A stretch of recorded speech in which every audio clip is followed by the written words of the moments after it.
Welcome to you in our podcast studio. Within the Life is the name of our podcast. Within the Life से मेरा मतलब हम लोगों का उद्देश्य ये है कि Within the Life में आपके जीवन में आपने कैसे जीवन को जिया and what were the forces which gave you positive or negative inputs and how did you win over those situations. तो इसीलिए इसका नाम मतलब अपने जीवन के सक्सेस या फेलियर किसी के कारण और निवारण को आप बताएं, इसीलिए आपसे ये इंटरेक्शन करने की कोशिश की है. Thank you very much for being such. I am really thankful, but I am really surprised that after so many rescheduling, now ultimately we are fortunate enough that you could come here. तो ये podcast कोई interview नहीं है, कोई just a casual friendly talk and telling people how you lived your life through out and what is the message for others. Banking का आपने 39 years का experience, और बैंकिंग से इतना प्यार आखिर क्यों था आपको? Was your desired profession? Tell us. जी, पहले तो धन्यवाद जितेंद्र जी. हाँ, थैंक यू मुझे आमंत्रित करने के लिए. और मैं समझता नहीं कि मेरा जीवन ऐसा कोई जीवन रहा है जिससे मैं बहुत कोई प्रेरणादायक बातें जोड़ पाऊंगा. एक साधारण सा जीवन रहा है मेरा, और उस साधारण से जीवन में जो भी कुछ प्राप्तियां हुई छोटी मोटी, तो मेरे जीवन के लिए शायद वो पर्याप्त थी, तो मेरे को वो अच्छी लगी. आपको जैसा ज्ञात होगा, पाकिस्तान जो आज पाकिस्तान है, वहां से हमारे बड़े वापस आए थे. हमारे फादर, ग्रैंडफादर, हम सब वहाँ पाकिस्तान में वो रहते थे. मतलब आज जो पाकिस्तान, उस समय तो हिंदुस्तान का पंजाब था. अखंड भारत का वो पंजाब था. तो सरगोदा से निकल करके, तो मतलब आप लोग 1947 के डिवीजन पार्टीशन के बाद आए. मैं तो खैर आजाद भारत में मेरा जन्म हुआ. लेकिन हमारे पिता, हमारे दादा दादी साहब, चाचा ताऊ, सब पूरा परिवार सरगोदा में एक बहुत बड़ा स्थान था जहाँ पर हरजाई परिवार रहता था. वहाँ से शिफ्ट हुए थे. जैसे शिफ्ट हुए तो कुछ लेकर के तो आए नहीं थे. तो एक साधारण सी जो जिंदगी का पुनः प्रारंभ किया, तो मैंने अपने पिता को करोलबाग से साइकिल पर अजमेरी गेट नौकरी करते हुए जाते देखा है. जबकि वहाँ पर हमारे दादा थे तो वो थानेदार थे, कलगीदार पगड़ी पहनते थे. अच्छा. घर में गाय घोड़े सब थे. तो उस स्थिति से इस स्थिति में आ गए, तो मैंने उनको उस स्थिति में देखा है. तो एक सामान्य साधारण से परिवार में जिस तरह से मैं ये कहना चाहूँ कि एक काफ़ी विषमतापूर्ण और कठिनाई का दौर था. जबकि मेरे को अपनी 3 वर्ष की आयु से याद है. 3 वर्ष की आयु से मेरे को अपनी याददाश्त है 3 वर्ष से लेकर अब तक की हर बात याद है. तो उस समय मैं देखता था कि कैसे संघर्ष में सारा परिवार कार्यक्रम, हम भाई बहन तो सब किसी काम के नहीं, पढ़ाई लिखाई में ही थे. तो उस संघर्ष के दौर से पिताजी ने हम सबको जैसा भी बस सामर्थ्य में कर सकते थे. पिताजी आपकी नौकरी कहाँ करते थे? पिताजी ने जनरल इंश्योरेंस में काम करना शुरू किया था. वहीं से आपका बैकग्राउंड बन रहा है. As a tariff advisory committee के वो मेंबर थे, तो वहां से उन्होंने प्रारंभ किया. तो आपने प्रश्न किया कि बैंकिंग में मैंने इतना समय बिताया, तो क्या ये मेरा एक फेवरेट सब्जेक्ट था या मैं इसमें आ गया? ऐसा नहीं था. अच्छा. मैं बैंकिंग में कभी आना ही नहीं चाहता था. ये लीजिए 40 साल आपने बिता दिया. हाँ, बस वो तो प्रारब्ध है. अच्छा. मैं घर में, मेरे दादाजी की डेथ हुई थी 1951 में, और मेरा जन्म हुआ था 1952 में. मेरी दादी को स्वप्न में उन्होंने एक दिन पूर्व आगे कहा था कि मैं कल आ रहा हूँ, और मेरा जन्म हो गया. तो इसका मतलब आपका face I am the reincarnation of my grandfather as per my family. नहीं, फेस भी मिलता होगा। हाँ मिलता है, आदतें मिलती हैं, सब कुछ है। आदतें मिलती हैं। तो इसलिए मैं सबसे घर में एक तरह से आप ये कह लीजिए कि पैम्पर्ड बॉय था, क्योंकि आप दादाजी थे। तो दादाजी को सब लाला जी बोलते थे, अच्छा तो मेरे को सब लाली बोलते थे। अच्छा। तो मेरे से आज तक पिताजी ने यूं नहीं किया। तो घर में सब मेरे को उसी सम्मान से देखते थे कि लाला जी वापस आए हैं। तो उस हिसाब से मेरी ही बात मानी जाती थी। मेरे बड़े भाई बहन सब, उनके परिवार में जब कुछ समस्या होती थी, अच्छा, उनसे भी ज्यादा आपकी बात मानी जाती तो वो सब मेरे पास ही समस्या लेके आज भी आते हैं, आते रहे। हाँ। वो एक प्रभु की लीला है, तो उनको लगता है कि मैं समाधान दे सकता हूँ, तो आते रहे। लेकिन मैं इसको जोड़ रहा हूँ कि मैं बैंकिंग में कैसे आया। मेरी तो चॉइस थी आर्मी में जाने की, और मेरी सिलेक्शन हो गई थी सेकंड लेफ्टिनेंट 1973 में। अरे दिस इज अ न्यूज। हाँ। तो और मैं अटैची बंद करके बाहर 3 व्हीलर लेकर के आया था। उससे मेरे को जाना था न्यू दिल्ली रेलवे स्टेशन या ओल्ड दिल्ली रेलवे स्टेशन, इतना याद नहीं, वेलिंगटन में मेरे को पहले पहुंचना था। और मैं बैठा हुआ था, सब घर में सिस्टर बुआ सब आ रखे थे कि भी ये जा रहा है नौकरी कर रहा है, नौकरी, वो भी आर्मी में। और 73 की वॉर शुरू हो चुकी थी। अब सब लोग बड़े संकोच में चिंतित थे। इतने में मेरे पिताजी आए, उनके हाथ में चिट्ठी थी मेरी स्टेट बैंक ऑफ इंडिया की अपॉइंटमेंट लेटर। अच्छा, तो बोला सेकंड ऑप्शन केम सेम डे। इधर मैं तैयार खटा हूँ और मिलिट्री में जाने के लिए। हाँ, और उधर से वो चिट्ठी उनके हाथ में। उन्होंने बोला अब क्यों जाना है आर्मी में? हाँ, अब क्यों जाना है? स्टेट बैंक की नौकरी बहुत अच्छी नौकरी मानी जाती है, तेरे भाई को इतनी मुश्किल से मिली थी, तेरे को तो घर बैठे चिट्ठी आई है। तो मैं साइंस स्टूडेंट था, मेरे को टेस्ट पास करने में कभी दिक्कत नहीं होती थी। तो रिटन एग्जाम तो मैं भूल भी गया था, मैंने एग्जाम दिया। अच्छा, और जो चिट्ठी आई थी उसके रिजल्ट के बारे में आप भूल भी चुके थे कि रिजल्ट आया था, इंटरव्यू हो गई। इंटरव्यू में भी मैंने मतलब उनको इंटरव्यू वालों की इंटरव्यू लेता रहा। तो मतलब मेरे को ये था मेरे को जाना ही नहीं है। तो मैं हंसी मजाक में इंटरव्यू मतलब सीरियसली नहीं ली मैंने, लेकिन उनके प्रश्नों के उत्तर मैंने सही दिए। तो मैं सिलेक्ट हो गया, और सिलेक्शन में भी मेरा ग्रेड सबसे ऊपर आया, क्योंकि मेरे को फॉरेन एक्सचेंज डिपार्टमेंट दिया गया। पिताजी ने बोला नहीं तुम्हें नहीं जाना। अब मैंने आज तक घर वालों की बात मानी नहीं, कभी नहीं मानी। आई वॉज ए, क्योंकि दादा था तो मेरी ही बात मानी जाती थी। अच्छा अच्छा। तो उस दिन सिस्टर बुआ सबने बोला वीर तेरे को क्यों जाना है, तेरे को जाते ही बंदूक पकड़ा देंगे, बांग्लादेश बॉर्डर पर भेज देंगे। मैंने कहा ट्रेनिंग होनी है 2 साल, तब तक थोड़ा युद्ध चलना है, और फिर आर्मी में जा रहा हूँ तो युद्ध करने ही तो जा रहा हूँ, तो ऐसी क्या परेशानी है? नहीं नहीं नहीं नहीं, ये तेरी सिलेक्शन कोई इसलिए नहीं हुई कि तेरे बहुत कैपेबल है, ये सिलेक्शन हो गई कि उनको लोग चाहिए मरने के लिए।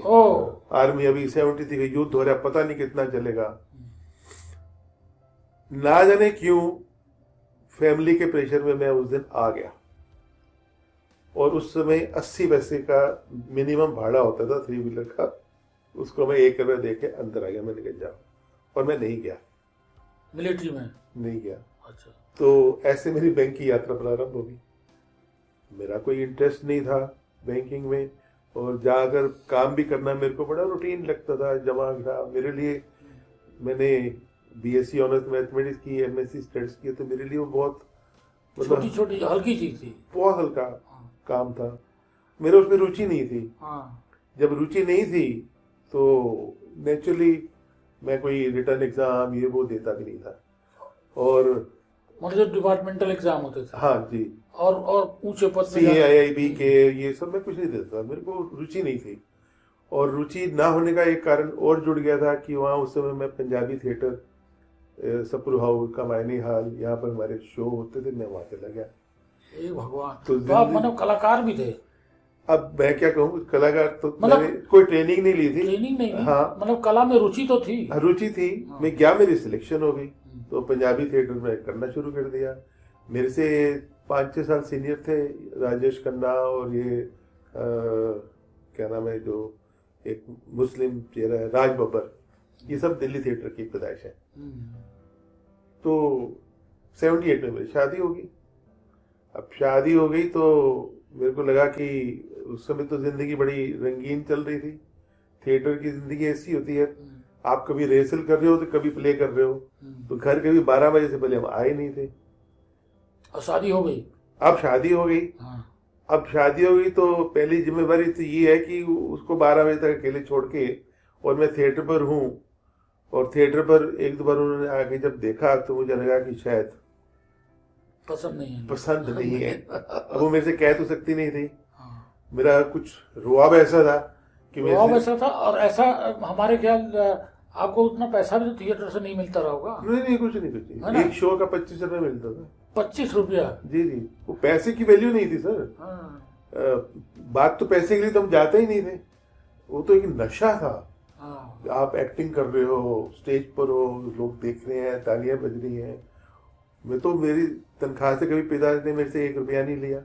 अब 78 में मेरे को लगा कि ये पारिवारिक जिंदगी की सुख के लिए शायद मेरे को स्टेज छोड़ना पड़ेगा। तो शायद जाता तो हो सकता है मैं भी बॉम्बे चला गया होता, क्योंकि काफी लोग वहां से बॉम्बे थिएटर में गए हैं बॉम्बे। लेकिन जो जीवन में होता है वही होता है। अब जो व्यक्ति कभी घर 12 बजे से पहले नहीं आया, अब वो 5:30-6 बजे घर आ जाता, क्या करेगा? तो सोचा कुछ अपने जो बैचमेट से वो थोड़ा मेरे से आगे निकल के कैरियर में निकलते हैं। हाँ, तो अब यहाँ आपके अंदर वो आई परिवर्तन। हाँ। अब मेरे को लगा कि मतलब किसी भी तरह से मेरे से ज्यादा इंटेलिजेंट नहीं थे, तो मैंने क्या करना है, तो मैंने वो जो इंटरनल एग्जाम्स हैं वो देने शुरू कर दिए। भगवान की कृपा ऐसी, मैं कभी फेल नहीं होता। पढ़ता मैं ज्यादा नहीं था पर फेल कभी नहीं होता था। तो उत्तीर्ण होते गए, करते करते बैंक के हर ओहदे पर मेरे को बिना कुछ डिमांड किए स्वतः ही पदोन्नति प्रमोशन मिलता रहा, और मेरे को पोस्टिंग भी बहुत अच्छी मिली। जो पोस्टिंग मैंने अपनी डायरी में लिखी थी कि मेरे को ये पोस्टिंग मिलेगी तो बहुत अच्छा था, वो पोस्टिंग सब मेरे को बिना मांगे मिली। जयपुर रहा 6-7 साल। तो ये तो आपका अनुभव एसबीआई का है। हाँ, एसबीआई का अनुभव रहा। लेकिन आप एसबीआई से फिर अगले बैंक एसबीआई में 96 में छोड़ दिया मैंने एसबीआई, और उस समय 9 बैंक आए थे नए। 9 में से 7 बैंक के मेरे को ऑफर आए थे। अच्छा। तो अब उस समय ये था कि पैसा कहाँ ज्यादा है, तो इंडसइंड में ज्यादा पैसा था, तो इंडसइंड में आके चॉइस सिंपल थी, अगर स्टेट बैंक छोड़ना है तो वहां जाना है जहाँ पैसा ज्यादा है। तो इंडसइंड में 3 गुना तनख्वाह थी स्टेट बैंक से। तो मैं, मतलब एक तरफ एक ब्रांड छोड़ना था। SBI was a brand. SBI is a university. हाँ, क्योंकि 9 में से 7 बैंकों के जो चीफ थे, जो एमडी आए थे, वो एसबीआई से आए थे। हाँ। तो I never wrote my CV, I was handpicked. मैंने कभी सीवी नहीं लिखी, आज तक नहीं लिखी सीवी अपनी। अरे वाह। आई वाज हैंडपिक्ड, क्योंकि काम किया था, इतना काम किया था, और उस काम की वजह से 7 लोगों ने पिक किया। तो जहाँ सबसे ज्यादा दाम लगा था वहां हम चले गए। तो लेकिन स्टेट बैंक में जो सीखा था वो सब बहुत काम आया। मेरे हिसाब से state bank is a university में, आज भी कहता हूँ। वहाँ हमने एक डिस्पैच की डेस्क से लेकर के एक फॉरेक्स की अल्टीमेट डेस्क तक भी काम किया है। नेशनल से इंटरनेशनल बैंकिंग में काम किया, मतलब काम सीखा। जो काम सीखा वो मेरे को यहाँ पर हैंडी था। इस बैंक को तो हमने बनाया, जब मैंने इस बैंक को ज्वाइन किया था तो इसमें क्या था, एक ब्रांच थी। 95 में मैंने ज्वाइन किया था, और 95 में एक ब्रांच थी, नीचे ब्रांच थी, ऊपर हेड ऑफिस था बॉम्बे में। That's all. तो ये शुरू हुआ इंडसइंड बैंक 94 में बॉम्बे से। हाँ, बॉम्बे से।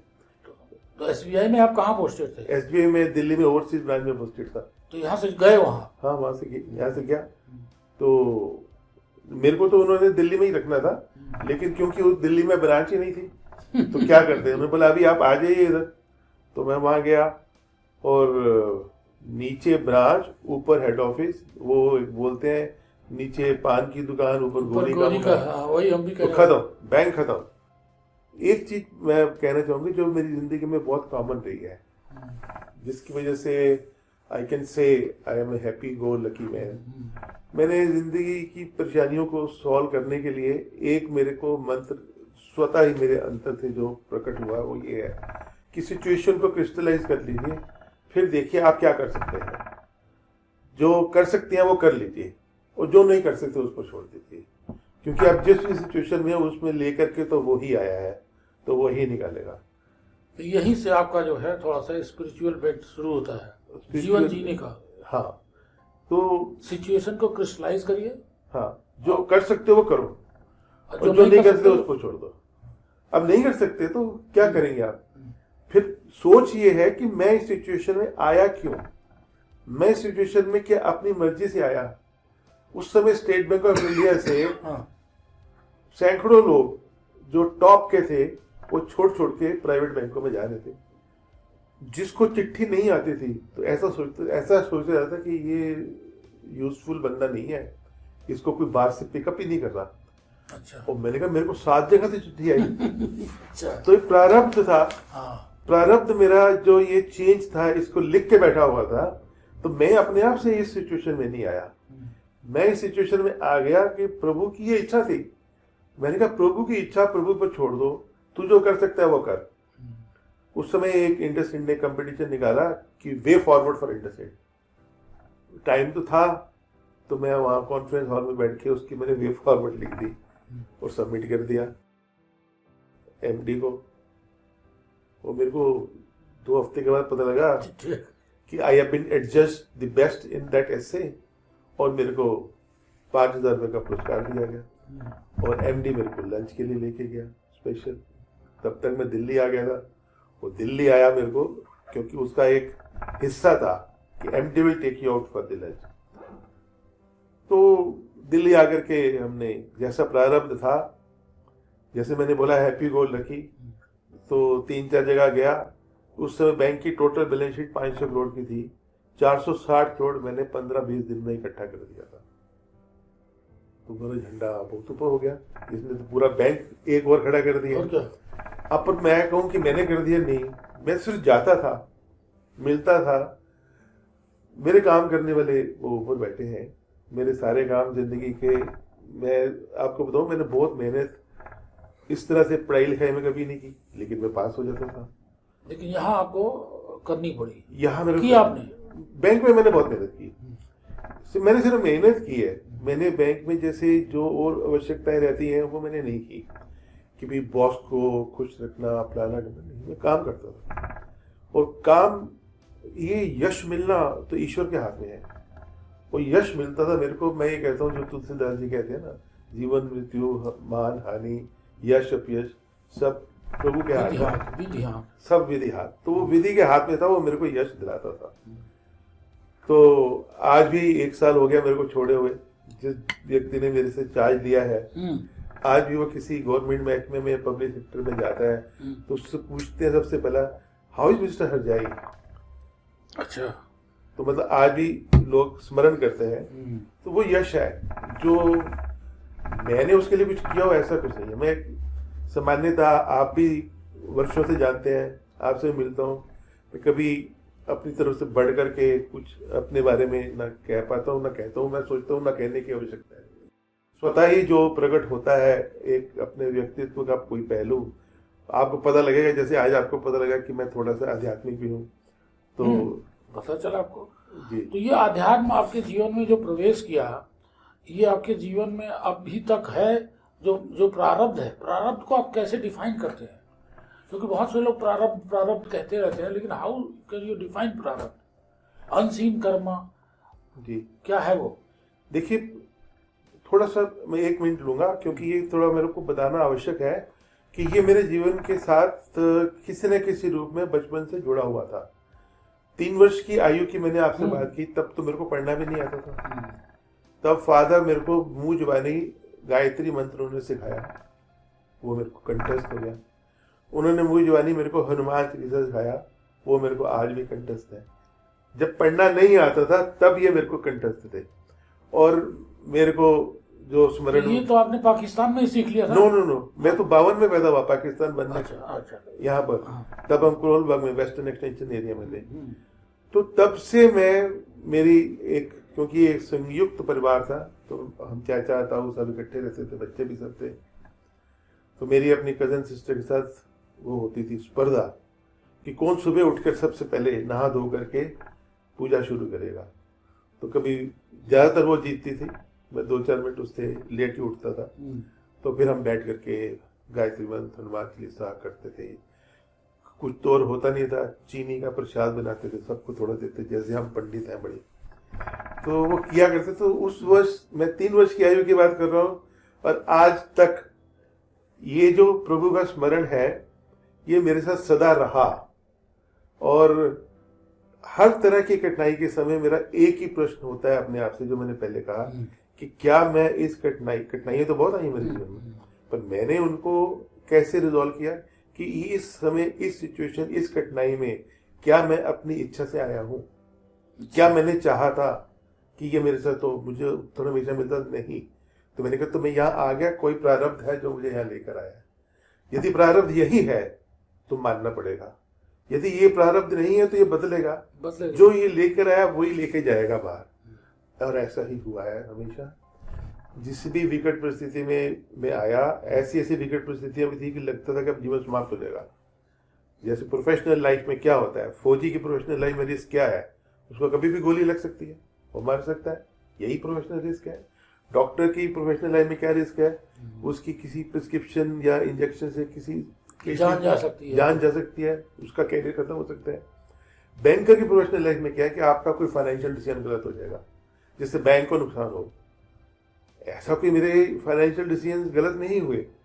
प्रभु की ऐसी कृपा रही कि मेरे टेबल तक जब तक कोई व्यक्ति चल के आता था, मेरे को उसकी भावना पता लग जाती थी कि इसके अंदर क्या है। अच्छा, तो प्रभु मेरे को हमेशा क्रिटिकल सिचुएशन के ऊपर मार्गदर्शन देते रहे। ये मैं दूसरी बात, तीसरी बात कहना चाहता हूँ। मेरे जीवन में संत साधु समाज वो स्वतः आए हैं। अच्छा। और सदा से आते रहे हैं। जब छोटा था, जब यहाँ 7वीं 8वीं क्लास में था, तो आर्य समाज के एक प्रवचन करता आया करते थे, उनके प्रवचन सुनने जाता था। तो उन्होंने एक दिन मेरे को अपने पास बिठाया, बोलो क्या चाहिए तुम्हें? मैंने कहा नहीं कुछ नहीं। बोले क्यों आते हो? मैंने कहा अच्छा लगता है। इतनी बात हुई। मैंने ठीक है, तब की थी। मसूरी में पोस्टेड था, तो वहां पर एक स्वामी जी मिल गए। रोज मैं उनको देखता था। एक दिन मैं आमने सामने आ गया, मैंने उनको रोका, मैंने कहा स्वामी जी हमारे यहाँ भोजन करने आइए। तो बोले ठीक है। तो वो भोजन करने आ गए। वो भोजन करते नहीं, हमें पता नहीं, हम उनके हिसाब से सात्विक भोजन बनाकर बैठे हुए। बोले मैं तो सिर्फ फल लेता हूँ, मैं पिछले 10 वर्षों से मैंने भोजन अन्न लेना बंद कर दिया। तो बोला आप लोग खाइए, मेरे को थोड़ा सा फल दे दीजिए, बस वो है। तो वो मेरे संपर्क में आए 92 में, आज तक हैं, और बहुत बड़े संत हैं वो। आजकल चंडीगढ़ से ऊपर है जगह कोई, शिमला के पहाड़ी के नीचे, वहाँ पर रहते हैं। ऐसे ही गुरुदेव स्वामी महामंडलेश्वर नित्यानंद जी मेरे संपर्क में है। वो प्रभु ने अपनी योजना से मुझे कब किससे मिलाना है, वो प्रभु की योजना चलती है। मैं उसमें ज्यादा दखल देता नहीं हूँ। हाँ, इतना कह सकता हूँ कि एस्ट्रोलॉजी में मैं थोड़ा सा गया, जब समय थोड़ा लग रहा था कठिन है। मैं पहले मानता ही नहीं था। हाँ। किसी ने मेरे को बोल दिया, ये भी 92 की बात। 92 में बहुत कुछ घटा मेरे जीवन में। 92 में मेरे एक मित्र ने बोला, उसका एक फ्रेंड है, वो बहुत बड़े एस्ट्रोलॉजर है, वैसे वो प्रोफेसर है, तो मैं जा रहा हूँ लुधियाने, आप भी अपनी डेट ऑफ बर्थ बताओ। अच्छा। मैं कहा ठीक है, ले जाओ। हम उनके घर में बैठे, जब वापस आए तो हम सायं का टाइम था, हम ड्रिंक कर रहे थे। उन्होंने वो कागज लिखा हुआ था, वो पढ़ना शुरू किया कि ये तो बहुत भला आदमी है, दोस्तों का, यारों का यार है, फलान है, ढिमकान है, सब तारीफें लिखी हुई थी। और एंड में ये लिखा हुआ था कि with in a period of 2 years he will lose his mother, इनकी माता की डेथ हो जाएगी। मेरे को तो रोना आ गया। तो मैंने बंद किया, मैंने उसकी ड्रिंक भी छोड़ी। मैंने कहा मैं जा रहा हूँ। फिर मैं आया घर, तो मैं दिल्ली में फ़ोन किया। मेरा चाचा का लड़का है, वो बहुत, हमारे चाचा जो थे उन्होंने संन्यास लिया था, वो बहुत आध्यात्मिक पुरुष थे, तो ये काफ़ी एस्ट्रोलॉजी वगैरह को मानता था। तो पंडित महेश्वर प्रसाद जी वेस्ट नगर में थे। कहते तेरी पत्री बनी हुई है। मैं कहा बाबू जी ने कभी बनवाई थी, पर पता नहीं, मिलेगी तो ले आऊँगा। बोला चल तू देख देख के बता। तो मैंने देख करके देखा तो डेट ऑफ बर्थ टाइम उसमें लिखा हुआ था, तो मैंने उनको बता दिया कि तू आ जा दिल्ली। तो हम गए, महेश्वर बजाज जी से मिले, बड़े साधारण से व्यक्ति, जैसा पुराना टाइप के घर होते हैं, घरों के बाहर एक ओपन एरिया होता है, ओपन एरिया के बाद एक हाफ कवर्ड एरिया होता है जहाँ पे वो तख्त लगा करके बैठते थे। उन्होंने पत्री मेरी देखी, उन्होंने मेरे को बोला, उन्होंने पहले ही दिन से मेरे को एक शब्द दिया, बोले दयालु जी। तो दयालु जी, हाँ, उन्होंने मेरा नाम रख दिया दयालु जी अपने आप से, बोले दयालु जी आपकी चिंता क्या है। तो मैंने कहा मेरी चिंता ये है। उन्होंने मेरे को बोला आपकी जो जन्म कुंडली है, तो जिस तरह की ग्रह नक्षत्र दशा है, आप मत दिखाया करो किसी को, आपको आवश्यकता नहीं है। अच्छा, आपके जीवन में सब ठीक ठीक चल रहा है, तो आप बीच में क्योंकि चंद्र की कुछ ऐसी दशा है, आपको डर तो लगता रहेगा, वो आपका लग्नेश भी है, आपको डर तो लगता रहेगा, लेकिन आप घबराइए नहीं। आपकी बाकी की जो ग्रह दशा है और चंद्र लग्नेश होने के कारण फाइनली आपको हर चीज से निकालेगा, आप चिंता मत करिए। तो चिंता क्या है आपकी? मैंने कहा ऐसे ऐसे है, किसी ने बोला है। तो उन्होंने बोला, देखा सारा फिर पुराना देखा, देखने के बाद कहने लगे यदि ऐसा हो जाएगा तो मैं आज से जन्म पत्री देखनी बंद कर दूंगा। उन्हें बोला उनका पर्चा दिखाइए। मैंने दिखाया, बोले इन्होंने तो कुछ बनाया ही नहीं है, इन्होंने तो डॉक्टर की प्रिस्क्रिप्शन लिखी है, कोई गृह दशा नहीं बनाई, कुछ वो तो बनाया नहीं है, तो कैसे इन्होंने कह दिया। बोले मैं इसको नहीं मानता, पर मैं किसी के लिखे हुए के ऊपर कमेंट भी नहीं कर सकता, हमें अलाउड नहीं है। बोले दो बातें, पहले तो मृत्यु का घोष करना वर्जित है, तो उन्होंने किया वो गलत है। दूसरी बात मैं आपको बता रहा हूं कि माता का योग आपके अभी कई वर्षों तक है, और मेरी माता की डेथ हुई 2010 में, उनके हिसाब से तो 94 में होनी चाहिए थी, 92 94 में हो जानी चाहिए थी। उन्होंने बोला इसमें जो है आपके किसी निकट संबंधी का भी योग है। अब निकट संबंधी को उन्होंने माता मान लिया, पर निकट संबंधी का भी योग है। 94 में मेरी भांजी की डेथ हो गई। भांजी की थोड़ी मेंटली परेशान थी, उसने सुसाइड, जो भी है उसकी उम्र तो कम ही रही होगी। हाँ, सुसाइड की उसने। तो मैं पंडित जी से पूछा, मैंने कहा आपको पता था, आपने बताया नहीं। तो बोले आप क्या रोक लेते? बोले मैंने आपको बोला था, हम सोच भी नहीं पाए। तो जो एस्ट्रोलॉजी है उसको मैं ये मानता हूं कि अगर कोई उसका ज्ञानी है, वो इतनी बारीक बारीक बात भी बता सकता है कि क्या घटित होगा क्या घटित नहीं होगा। तो वहां से मेरे को उन्होंने बोला कि आप इनसे मिलिए, महामंडलेश्वर नित्यानंद जी से। वो उस समय यूं तो किससे मिलते नहीं, पर मेरे को मिलने का समय मिल गया। पहली बार बोला, उन्होंने बोला आ जाइए।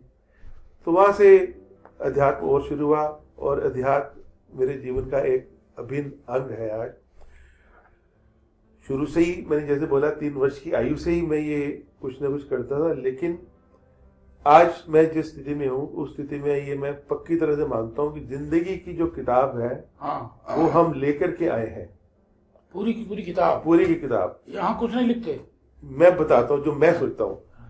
सामान्यतः हम सुनते हैं, पंडित लोग कहते हैं कि हम खाली हाथ आए, हम खाली हाथ जाएंगे। मैं ऐसा नहीं मानता। हम खाली हाथ नहीं आए, हम अपने प्रारब्ध लेकर के आए हैं, और जो कर्म करेंगे उसकी पोटली लेकर के जाएंगे। वो आगे का प्रारब्ध बनना है। आपने पूछा तो हम कुछ नहीं करते, इस किताब में आप कुछ नहीं कर सकते। इस किताब में मेरा ऐसा मानना है, इस किताब का जो पन्ना सामने खुला है आप सिर्फ उसको पढ़ सकते हो। अगला पन्ना टर्न करने की भगवान ने हमको क्षमता नहीं दे रखी। अगला पन्ने के हम असेसमेंट कर सकते हैं, अगले पन्ने के हम ज्योतिष के ज्ञान से कुछ उसके बारे में जानकारी ले सकते हैं, कयास लगा सकते हैं, कयास लगाते हैं, पर प्रमाणिकता से ये ऐसा ही हो जाएगा और ये ही हो जाएगा। वो शायद अगर हो भी जाएगा तो आप कर क्या लोगे? आप उसको बदल भी नहीं सकते, क्योंकि वो लिखा हुआ है। तो जीवन के अंतिम पृष्ठ तक हम जब तक नहीं पहुंचेंगे, उस अंतिम पृष्ठ को हम पढ़ नहीं सकते। इसलिए हुई है वही जो राम रुचि राखा, को कर तरक बुढ़ा है साखा। हाँ। तो और फिर ये बताइए हजाई साहब, आप खुद भी कुछ, अब जैसे ही तो आपने बताया, तो आप खुद भी कुछ पूजा पाठ करते हैं? करते हैं। मैं सुबह की अपनी प्रार्थना करता हूँ, शाम की अपनी प्रार्थना करता हूँ, मेडिटेशन करता हूँ, और प्रभु के भाव में रहता हूँ कि जो उनको मंजूर है, क्योंकि कभी कभी ऐसा होता है ग्रह दिशा आपसे तो कुछ छुपा हुआ नहीं है, जब आती है ऐसी तो ऐसा लगता है कि मेरे साथ ऐसा क्यों हो रहा है। तो उसका एक ही जवाब है कि मेरे अपने कर्म है। मैं अपने परिवार में भी ये कहता हूँ, मैं कहता हूँ हम सब के अपने कर्म है जो हम सब भोगेंगे, बच नहीं सकते। करके आए, हमें कल का खाया हुआ याद नहीं रहता, तो जन्मों जन्मांतरों में हमने क्या कर्म किए हैं उसकी पूंजी हम लेकर आए हैं। उसमें जो अच्छा घटित हुआ, एक सामान्य परिवार से मैं कंट्री हेड तक बना, तो मेरी योग्यता थी क्या? ये भी प्रारब्ध में था। मेहनत की, मेहनत तो अब भी कर रहे हैं। अब मेहनत का फल नहीं मिलता क्योंकि प्रारब्ध में नहीं है। उस समय मेहनत का फल मेहनत से ज्यादा मिलता था, तब तो हमने कहा हाँ हम करते हैं, हम पढ़ने का है। अब जब नहीं अच्छा हो रहा तो भगवान जी क्या कर रहे हो, तो तब भी भगवान जी कर रहे थे तो अब भी भगवान जी कर रहे हैं, तब हम कर रहे थे तो अब भी हम कर रहे हैं। तो हमको एक तरफ होना पड़ेगा। एक शब्द है कि प्रभु पूर्ण है, उसके अतिरिक्त कुछ भी पूर्ण नहीं है। आप प्रभु की बनाई हुई रचना की कोई एक अंश उठाइए, उसकी आप किसी भी तरह से गणना नहीं कर सकते। पंच तत्व है, उसमें कोई एक तत्व बता दिए कि जिसकी गणना आज इंसान कर पाया। ना आकाश की कर पाए, ना जल की कर पाए, ना वायु की कर पाए, ना पृथ्वी की कर पाए, किसी की हम गणना नहीं कर पाए। वो असंख्य है, वो इन्फिनिटी है, वो ही प्रभु है। उसी से हम निकलते हैं, उसी में पुनः हम लीन हो जाते हैं। जीवन यही है। अब जो मेरे से कई बार कुछ लोग पूछते हैं कि आपने तो सबके लिए बहुत अच्छा किया, तो आपके साथ ये जीवन की कठिनाई आई तो इसका क्या अर्थ है? तो मैंने कहा भाई जो अब किया है ये फल मिलेगा ना। अब जो फल मिल रहा है, जो कर्म किए हैं उसके फल है। तो कर्म हमने जो किए उस समय तो हम भूल जाते हैं ना कि हमने कर्म कर दिए, तो ठीक है। तो ईश्वर पूर्ण है, पूर्ण उसी पूर्ण से हम निकले, इसलिए हम भी पूर्ण है। हम कम नहीं है, ईश्वर का ही अंश है। तो वो पूर्ण है तो उसका अंश भी पूर्ण है, होता ही। आप समुद्र से निकाल लीजिए कितना मर्जी जल, वो फिर पूर्ण रहता है, वो पूर्ण नहीं रहेगा। हवा कितनी मर्जी निकाल लीजिए, वो फिर भी जितनी निकाली है वो भी पूर्ण है, जो रह गई है वो भी पूर्ण है। ये आपने बड़ा अच्छा इंटरप्रिटेशन दिया कि वो पूर्ण ही है, पूर्ण ही जब आप निकालेंगे तब भी पूर्ण ही रहेगी। हाँ, वो श्लोक भी ना, पूर्णमदा पूर्णमिदं पूर्णात् पूर्णमादाय पूर्णमेव अवशिष्यते, जो शेष बचा वो भी पूर्ण है। तो ये पूर्णता का एक, हम यदि अपने मन में ये मान लें कि मैं ईश्वर का अंश हूं और मैं पूर्ण हूं, तो फिर मेरे को सारी जिंदगी की घबराहट दूर हो जाएगी। हाँ ठीक है, एक हम अपनी एक अपना आवरण हम जो रखते हैं, उस आवरण की चिंता के कारण हम चिंतित रहते हैं। तो उस आवरण की चिंता के कारण हम चिंतित रहते हैं। तो उस आवरण की चिंता कैसे न की जाए, वही थ्योरी उसकी क्या है? उसकी थ्योरी सिंपल है कि जो मैं नहीं हूं वो मैं क्यों होना चाहता हूं। जो मैं हूं मैं वही रहूं ना। आज जो मैं हूं मैं वही रहूं, तो फिर कोई चिंता नहीं ना। जिस तरह से प्रभु रखना चाहता है वैसे जो विधि राखे राम सो विधि रहिए, तो उसी विधि रहेंगे। तो फिर आवरण चिंतित करता है कि आवरण है, ये वेशभूषा ये कल नहीं रहेगी, ठीक है, तो क्या होगा, हाथ में ये मोबाइल नहीं रहेगा, आईफोन 20 नहीं रहे, जो भी है, तो मेरा कुछ स्टेटस कम हो जाएगा। नहीं होता। जो आपका व्यक्तित्व है, हीरे की परख तो जोरी कर ही लेगा। अगर आप में है कुछ तो आएगा ही, तो गुण निकल के आएगा। हाँ, ये आएंगी, समस्याएं भी आएंगी जीवन में पल आएंगे जब आप अपने को खुश महसूस करोगे, प्रसन्न महसूस करोगे। परंतु ये सब हमारी अपनी सोच है कि आज मैं प्रसन्न हूं। मान लीजिए मैं आज प्रसन्न हूं किसी एक चीज को लेकर के कि ये चीज मेरे जीवन में आई है। विचार कीजिए, ये लाइटें आपने लगाई हैं, ये स्टूडियो आपने बनाया है, ये जब तक नहीं बना था तो आप इसकी कल्पना कर रहे थे। अब ये कल्पना साकार हो गई है, अब ये यहाँ पर है, अभी ये हमारी बातचीत समाप्त हो गई, आप दूसरे कोने, अब भूल भी जाओगे कि ये यहाँ है। तो आपको स्मरण में नहीं आएगा कि जबकि आपने इसके ऊपर अच्छी धनराशि व्यय की होगी, इसको बनाने में आपकी अच्छी कल्पना लगी होगी। ये है जो होने से पहले आपको खुशी दे रहा था कि ये मैं करूंगा, वो होने के बाद वो खुशी कहाँ जाती है? वो चीज वही है दीवार पर टंगी हुई, मान लो आप 50 लाख की घड़ी लाकर टांग देते हैं, आप उसमें शुरू शुरू में उसको रोज देखते हो क्योंकि 50 लाख की घड़ी लाए हैं आप। उसके बाद आप उसको जब कभी देखते हो, टाइम देखने के देख तो कभी वो देखते भी नहीं हो। फिर कब पता लगता है कि ये घड़ी है? जब वो खराब हो जाती है। अरे जब वो खराब हो जाती है। दांत दर्द जब होता है तो हम डॉक्टर के पास जाते हैं। उससे पहले वो दांतों से हम जीवन भर कार्य लेते रहे, तो हमने उस प्रभु का स्मरण नहीं किया। अब दर्द हुआ तो हे राम, और डॉक्टर को धन्यवाद भी देते हैं, पैसा भी देते हैं जिसने थोड़ी सी दवाई दी और उल्टा वो पेन करके हमारे दांत को भरा या निकाला, कुछ भी किया, उसका हम धन्यवाद करते हैं। जिसने 32 दांत दिए उसका नहीं करते। जीवन भर जो हमें उन दांतों से हमें सहलाता रहा, हमारा सहयोग करता रहा, उसका धन्यवाद ही नहीं निकलता। कब हमने प्रभु का धन्यवाद किया कि आपने मेरे को इतना सक्षम किया कि मैं अपने पांव पर खड़ा होकर चल सकता हूँ? कभी नहीं।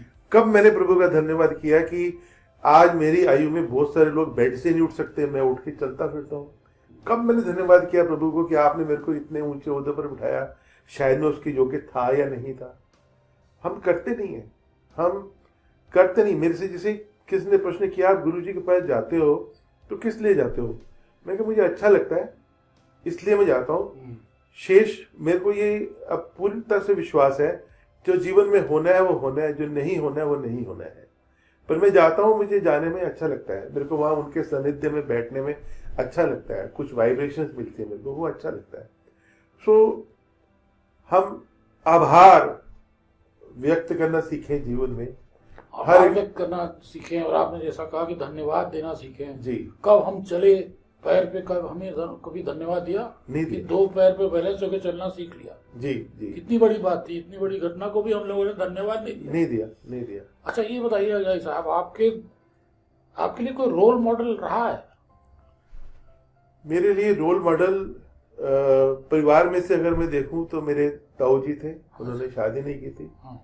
तो संयुक्त परिवार था, हम एक साथ रहते थे। वो मेरे लिए बहुत बड़े रोल मॉडल थे, जो अपने जीवन को बहुत संतुलित रखते थे। 98.5 पर उनकी जाके अंतिम श्वास उन्होंने ली। 60 साल में रिटायर हुए, LIC में काम करते। 38.5 ईयर रिटायरमेंट में एक दिन ऐसा नहीं है जब वो सुबह उठ करके नहाए ना हो, जब उन्होंने अपने जूते खुद पॉलिश ना किए हो, जब उन्होंने अपने लिए खुद चाय बनाई ना हो। ये सब और नियम। कितने साल तक? 98.5, 38 years of retired life। 98 साल के होके वो पॉलिश करते थे? नहीं, हाँ करते थे, अपने जूते खुद पॉलिश करते थे 98.5 पर तक। मतलब जब से वो काम में थे तब भी करते थे, जब रिटायर हो गए तब भी करते थे। तो मैं अक्सर पूछता था उनको, हम भापा जी बोलते थे, मैं कहा आपने कहीं जाना नहीं होता तो आप ऐसा क्यों करते हो? तो बोले देखो जाना होता था, काम होता था। हाँ। अब काम यही है, मेरे को यहाँ रहना है, तो अब मैं गंदा बन के रहूं? जूता इसलिए पॉलिश तो नहीं किया जाता कि दुनिया को दिखाना है, अपने मन को अच्छा लगना चाहिए। अब मेरे को अच्छा लगता है।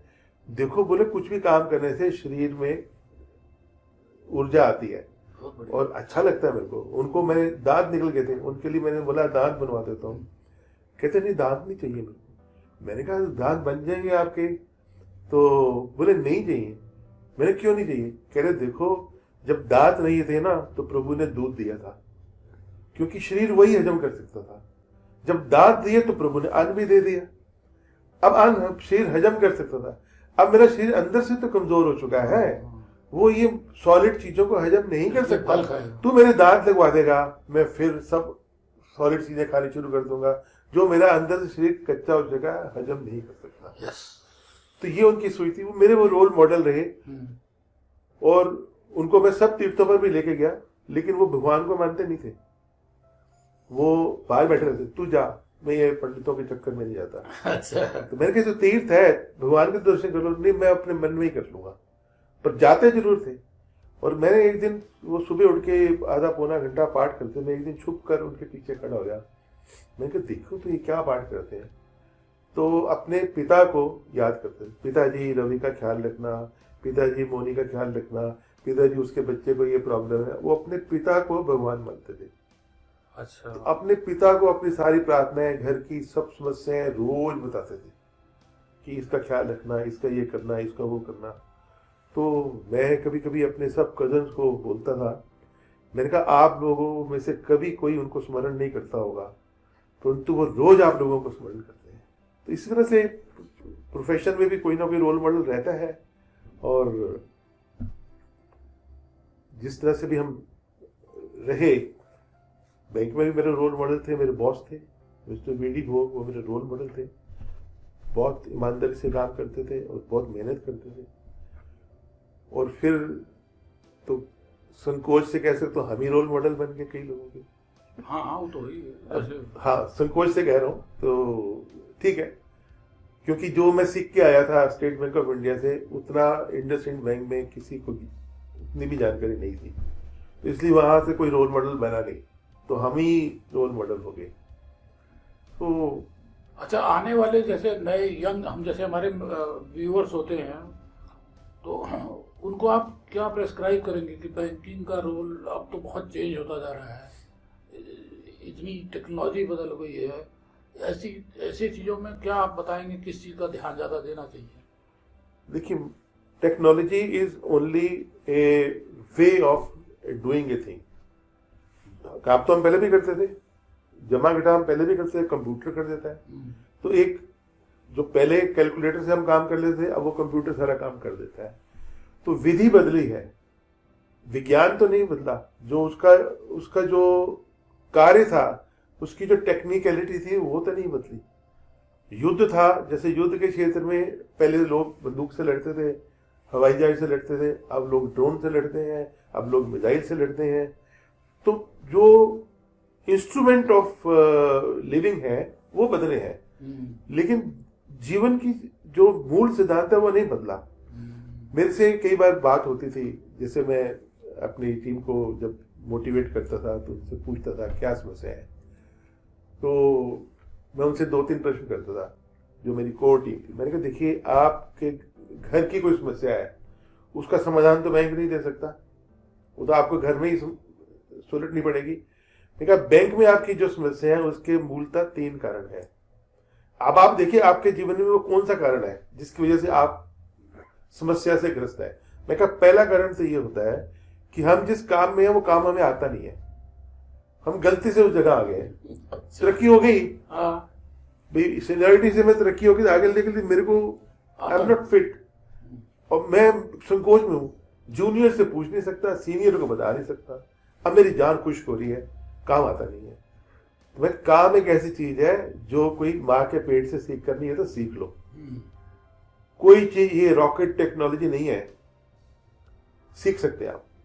अब सीखने के लिए संकोच छोड़िए। आपका जूनियर क्या करता है वो आपको ज्ञान होना चाहिए, आवश्यकता पड़े उसके साथ बैठ के काम करो।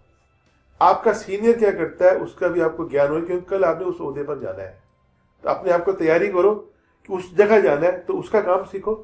जो जूनियर वो क्या करता है उसका आपको पूरा ज्ञान होना, ताकि वो आपको ब्लैकमेल ना कर सके। देखा, पहला कारण होता है काम का।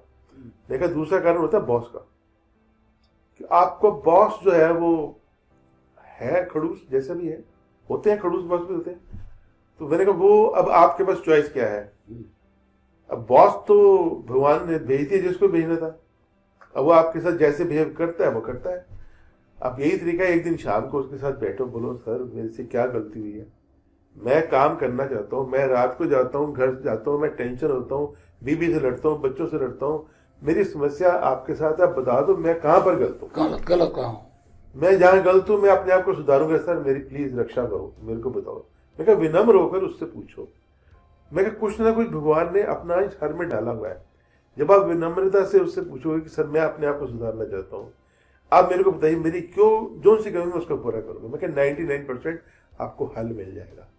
मैं कहा अगर 99% हल नहीं मिलता है फिर आपके पास चॉइस यही है कि आप वो नौकरी छोड़ दो, क्योंकि आपको काम आता है। बॉस बदलना नहीं चाहता, अब या तो जब तक बॉस नहीं बदलता बर्दाश्त करो, नहीं तो फिर नौकरी बदलो। तो मैं कह, और तीसरी बात यह है कि आप एक गलत इंडस्ट्री में आ गए। जैसे शुरू में मैं गलत इंडस्ट्री में आ गया था, मैं बैंकिंग करना नहीं चाहता था, फौज में जाना चाहता था। मैंने बैंकिंग भी फौजी की तरह की, बिना डरे की, जैसे निडर होकर करते मैंने वैसे ही किया। लेकिन मैं गलत इंडस्ट्री में आ गया। गलत इंडस्ट्री में मैं मिसफिट था, इसलिए मैं थिएटर पे चला गया, क्योंकि वहां मेरे को क्रिएटिव सेटिस्फेक्शन मिल रही थी। अपने आप को संभालना पड़ता है। वो हर व्यक्ति को, इसके लिए कोई एक रामबाण औषधि नहीं है कि ये कैप्सूल है, ये खा लीजिए। आपको समझना पड़ेगा, मूलतः ये 3 ही कारण होते हैं कि आप गलत इंडस्ट्री में आ गए हैं, या गलत बॉस हो गया, या आपको काम नहीं आता है। तो मैं यही बोलूंगा, जिसको भी अपना अवलोकन स्वयं से करें, आकलन करें, कहाँ कमी है। हम अपनी ही कमी के कारण अपने आप को परेशान करते हैं। किसी बाह्य व्यक्ति की हिम्मत नहीं है कि वो हमको आके परेशान कर ले। हम खुद से आगे के कारण बना रहे हैं, और खुद से हम, मैंने बोला ना खाली हाथ आए हैं ना खाली हाथ जाएंगे। प्रारब्ध लेकर आए हैं और कर्म लेकर। ये तो बिल्कुल नई थियरी आपने बताई। सब लोग तो यही कहते हैं खाली हाथ आएगा, खाली हाथ जाएगा। नहीं जाएंगे खाली हाथ सर, आप लेके जाएंगे। आप मेरे को बताइए, जब जन्म हुआ आपने डिसाइड किया था कि आप सोमन श्रीमन पंडित जी के घर पैदा हो? नहीं, आपके हाथ में नहीं था। वो प्रारब्ध ने जो डिसाइड किया हुआ था कि आप, क्योंकि आपके साथ इस जीवन में ये घटना है, अब ये घटेगा, तो उसके लिए आपको उस प्रकार का परिवार दिया गया कि आपका जीवन यूं चलना है। तो आप, जिसका जीवन चल रहा है मुकेश अंबानी के बेटे की तरह, उसको वहां पे जन्म दिया। जिसका जीवन जैसे चलना है, जो प्रारब्ध है, उसके अनुसार उसका जन्म होता है, और उस समय उसकी बुक बंद करके भगवान जी दे देते हैं। जितना बचा है फिर लेके जाता है। बचा, वो तो उस जीवन में जितना लिखा है वो तो भोग के जाएगा। उसके बाद जो नए कर्म कर रहा है, और जो ऐड नहीं किया गया, प्रारब्ध सारा तो नहीं खत्म होगा ना। नहीं। एक जीवन में यदि मेरे सारे ही पापों का सिलसिला दे दिया जाए, तो मैं तो जी नहीं पाऊंगा। तो वो क्या, प्रभु उसको कंबाइन करके भेजता है, इसको कुछ ये कुछ ठीक कुछ ऐसा करके मिक्स करके, ताकि जी पाए 100 साल 70 साल। शास्त्र तो कहता है जीवति शरदम शतम शतम, कि आप 100 वर्ष तक शतायु होकर के जिए। तो भगवान आज के दिन में भी मैं देखता हूँ 70-80 के बीच में लोग रहते हैं।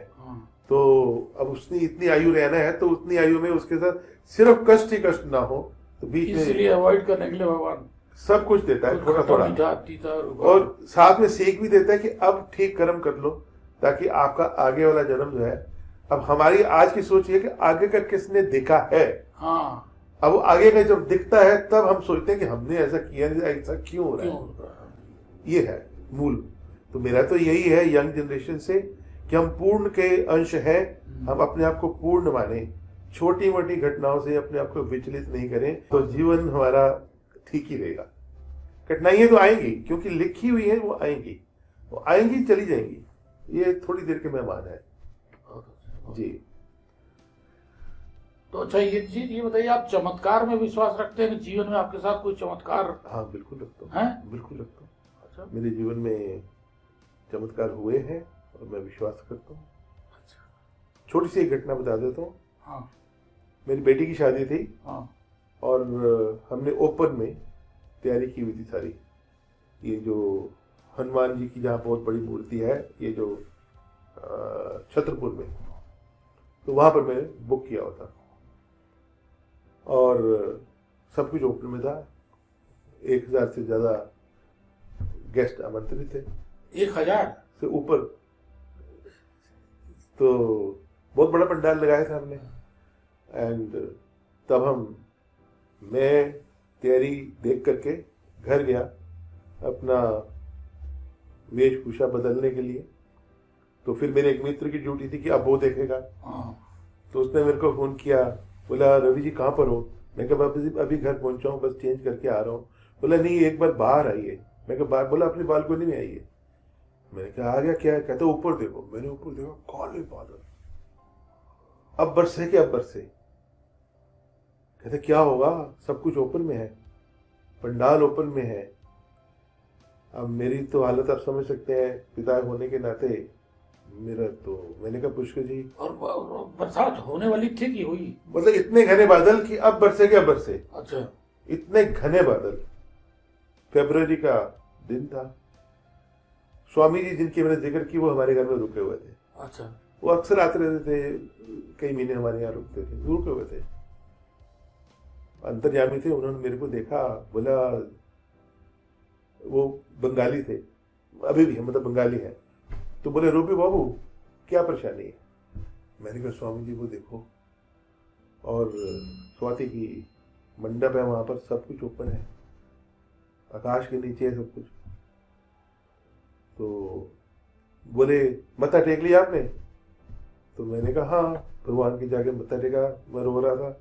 मैंने कहा भाई इस एग्जाम में तो ये आपका एग्जाम है, हम तो फेल होते रहते हैं, आप मत होना। स्वामी जी ने बोला आप जल्दी से चलो, मैं आपके साथ चलूंगा। बोले वैसे वो स्वामी है, शादी ब्याह में जाते नहीं है। हाँ। तो वो आगे बोले मंडप कहाँ है जहाँ उसके फेरे होने। मैंने उनको मंडप दिखाया, उन्होंने वहाँ आसन लगाया और वहाँ बैठ गए। बोले आप अपना काम करो, जाओ, बादल को छोड़ दो मेरे ऊपर। आप समझिए हम चिंतित रहे। थोड़ी देर में गेस्ट आने शुरू हो गए, आप उनके साथ भूल गए। मैं ये भूल ही गया कि बादल थे, हैं या नहीं हैं। हम उस कार्यक्रम में बिजी हो गए। और स्वामी जी वहीं बैठे हैं। स्वामी जी वहीं बैठे हैं। वो अंजल तो वैसे नहीं लेते थे, पानी भी नहीं पिया उन्होंने, वहीं आसन में स्थिर होकर बैठे हुए वहां पर। और उसके बाद वहीं पर फेरे हुए। जब फेरे हो गए, अब डोली के टाइम था, सुबह 5 बजे डोली चल रही थी। स्वामी जी ने मेरे से बोला रोबी बाबू सब संपूर्ण? मैं कहा जी स्वामी जी। हमने उनको प्रणाम किया। उन्होंने बोला आप जल्दी से मेरे को घर भेजने की व्यवस्था कीजिए। स्वामी जी उठे, उनको हमने गाड़ी में उठाया तो बसंत कुंज। कहाँ घर था उनका? उसने स्वामी जी हमारे घर रुके हुए थे बसंत कुंज। कहाँ छोड़ना था उनको? बसंत कुंज छतरपुर से। तो मैंने एक ड्राइवर को बोला, मैं क्या आप स्वामी जी को लेके। वो उठे, इधर बेटी का वो जो होना था, डोली का जो सिलसिला होता है, वो बैंड बजना जो, इधर से बारिश छम। अच्छा, अब ये चमत्कार है, ये क्या है? चमत्कार ही है। रोक 4-5 घंटा बीत गया, पानी नहीं बरसा। नहीं, डोली उठते ही कार्यक्रम वो तो शुरू हो गया, वो तो और शुभ माना जाता है। हाँ, तो अब ये देखिए, मैं स्वामी जी के बाद में जब आए घर, तो मैंने स्वामी जी घर पहुंचे होंगे तब पानी बरस रहा था ना? स्वामी जी घर पहुंचे तो मतलब वो गाड़ी में बैठे चले तो शुरू हो गई। तो उन्होंने आसन छोड़ा और बारिश शुरू हो गई। आप ऐसा मान लीजिए, तो चमत्कार ही है। तो मैं समझता हूँ चमत्कार होते हैं। सिद्ध पुरुष है, वो होनी को तो नहीं डाल सकते, लेकिन होनी को थोड़ा आगे पीछे तो कर सकते हैं, डिले कर सकते हैं। हाँ, वो हो सकता है। जो होनी है उसको तो, बारिश होनी है तो होनी है, उसको उन्होंने रोका, पूरा कार्यक्रम होने दिया। मैंने स्वामी जी से पूछा उसके बाद, तो मेरे से बहुत स्नेह करते हैं। मैंने कहा स्वामी जी ये प्रकृति को आप कैसे रोक सकते हो? तो मेरे को बोले रोबी बाबू, संकल्प की ना एक बहुत बड़ी शक्ति होती है। आपने संकल्प लिया किसी पुण्य कार्य के लिए, पुनीत कार्य के लिए, कन्यादान से बड़ा पुनीत तो कुछ नहीं होता। तो हमने भी प्रभु से संकल्प लिया कि हम उठेंगे नहीं आगे, जब तक उठेंगे नहीं तब तक बारिश नहीं होनी चाहिए। तो अजय जी बहुत बहुत धन्यवाद आपका हमारे चैनल पे आने के लिए। हमारी बहुत भाग्य की बात है कि आप यहाँ आए। आपने बहुत बातें की, चमत्कार की बात, लोगों को मैसेज क्या दिया जाए, सब बात, जीवन को कैसे दिया जाए, कहाँ से आपके अंदर धर्मात्मा का प्रवेश हुआ, कहाँ से आपके अंदर स्पिरिचुअलिज्म का प्रवेश हुआ, बहुत ही रुचिकर रहा जी। आपका बहुत बहुत धन्यवाद हमारे चैनल पे आने के लिए। आपका लोग जो देख रहे हैं वो उसको चैनल को, with in the life channel को सब्सक्राइब करें, फॉरवर्ड करें, लाइक करें। जितेंद्र जी आपका बहुत बहुत आभार। आपने मेरे को ये अवसर दिया अपनी बातचीत रखने का। मैंने जैसे प्रारंभ किया था वैसे ही अंत करूंगा। मेरा एक बहुत साधारण सा जीवन रहा, उस साधारण से जीवन में कुछ प्राप्त हुआ, वो मेरे लिए पर्याप्त था, तो इसलिए मैं संतुष्ट रहा। तो मैं समझता हूँ ये जीवन की एक सबसे बड़ी पूंजी है, तो हम उसी में प्रसन्न है। नहीं, आपने इतना प्राप्त किया, लेकिन आपको उसको छोटा कहना एक ह्यूमिलिटी है। बहुत बढ़िया, बड़ी अच्छी बात है। थैंक यू जी। Thank you.